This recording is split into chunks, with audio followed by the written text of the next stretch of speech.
Hello friends, मैं teacher Sangeeta Singh और आज आप लोगों को समझाने वाली हूँ मैं हिंदी साहित्य के इतिहास का चौथा काल आधुनिक काल का पांचवा युग प्रयोगवाद।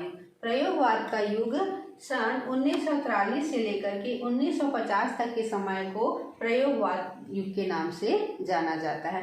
प्रयोगवाद के प्रवर्तक के रूप में अज्ञेय को जाना जाता है और अज्ञेय का पूरा नाम है सच्चिदानंद हीरानंद वात्स्यायन, या इन्हें अज्ञेय के नाम से ज्यादा जाना जाता है।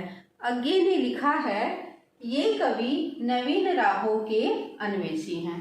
प्रयोगवाद की स्वतंत्रता प्राप्ति के पश्चात अज्ञेय के संपादन में प्रतीक मासिक पत्रिका का प्रकाशन हुआ था, जिससे प्रयोगवाद का रूप जो है वो स्पष्ट सामने आया। उसके बाद सन 1943 में प्रथम तार सप्तक का प्रकाशन हुआ था। उसके बाद 1951 में दूसरा तार सप्तक का प्रकाशन हुआ। उसके बाद जो है वो तीसरा तार सप्तक का प्रकाशन हुआ।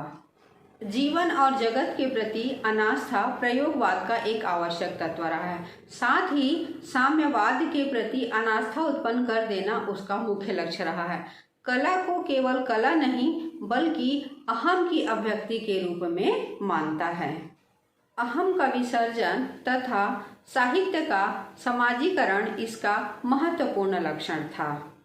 इन कवियों की अनुभूति का केंद्र अहम है और इनकी वाणियों में अहम का भाव स्पष्ट रूप से नजर आता है। चलिए अब देख लेते हैं प्रयोगवाद के प्रमुख विशेषताओं। प्रयोगवाद की पहली विशेषता है प्रेम भावनाओं का खुला चित्रण।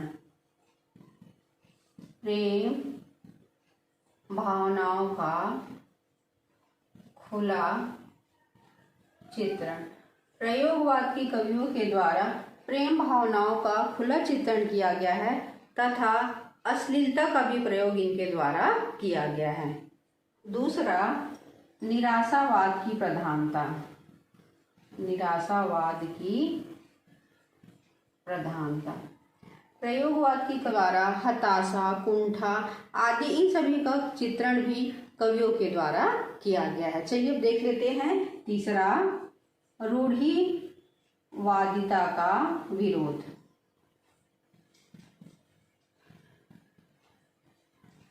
प्रयोगवाद की कवियों के द्वारा रूढ़िवादिता का विरोध किया गया है। साथ ही रूढ़ि मुक्त नवीन समाज की स्थापना पर बल दिया गया है। अब देख लेते हैं प्रयोगवाद के प्रमुख कवि और उनकी रचनाओं के नाम को, जिनमें सबसे पहला नाम आता है अज्ञेय का। इनके द्वारा रचित रचना है घर के पार द्वार। तार सप्तक का इन्होंने क्या किया था? प्रकाशन किया था, तार सप्तक। दूसरा, गजानन माधव मुक्तिबोध।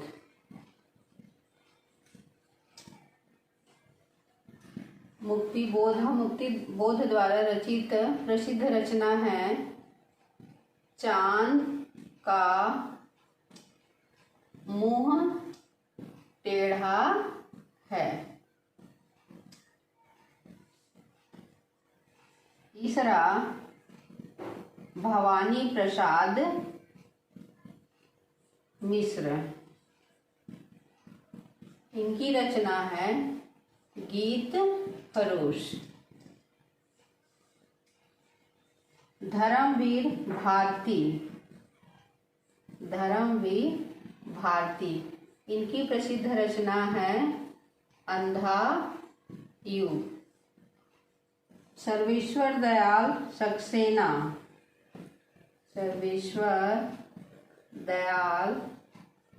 सक्सेना। इनकी रचना है कवि की घंटियां। देख लेते हैं प्रगतिवाद और प्रयोगवाद में क्या अंतर है। प्रगतिवाद की कवियों के द्वारा मध्यम वर्गीय, हताशा, कुंठा तथा उनकी मनः स्थितियों का वर्णन किया गया है।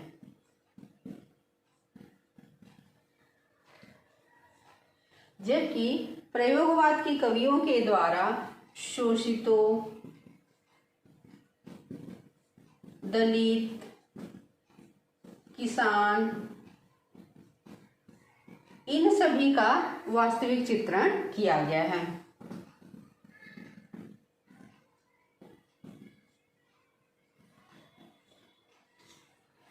प्रगतिवाद के कवियों ने सरल भाषा अपना करके अपनी बात को जनमानस तक पहुंचाने का कार्य किया है। जबकि तो इसको लिख सकते हैं सरल भाषा का प्रयोग, सरल भाषा का प्रयोग। जबकि प्रयोगवाद के कवियों के द्वारा अनपढ़ शब्दावली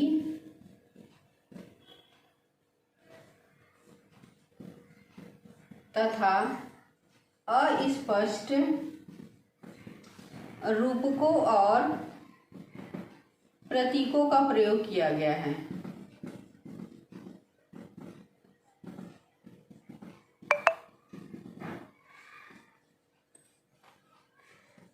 प्रगतिवाद के कवियों ने यथार्थ का चित्रण किया है, यथार्थ का चित्रण। जबकि प्रयोगवाद की कवियों के द्वारा बौद्धिकता का चित्रण किया गया है, बौद्धिकता का चित्रण। प्रगतिवाद के कवि जनसाधारण के प्रति सहानुभूति रखते हैं,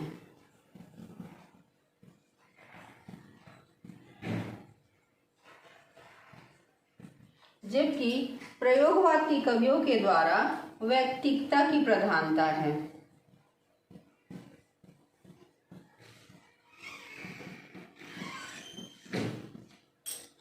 यह था प्रयोगवाद, जिसमें सबसे ज़्यादा मोस्ट इम्पॉर्टेंट प्रश्न बनता है तार सप्तक से कि तार सप्तक का प्रकाशन किसने किया था। तो तार सप्तक का प्रकाशन किसने किया था? अज्ञेय ने किया था।